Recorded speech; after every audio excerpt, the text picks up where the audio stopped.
तो नमस्कार संगवारी मन, तो सबको गणतंत्र दिवस की शुभकामनाएं। तो आज है 26 जनवरी, तो चलता ना मन कॉलेज। तो मैं पहुंच जाता कॉलेज जहां प्रोग्राम होते। खेती राष्ट्रगान होए के बाद परेड होना चालू हो जाते।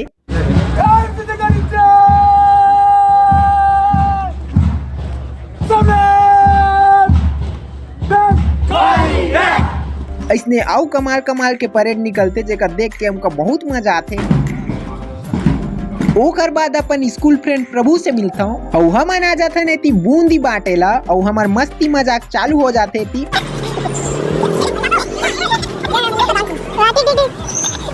ओकर बाद मैं आ जाता हूँ घर और अम्मा इतनी मोला परेड सिखाते।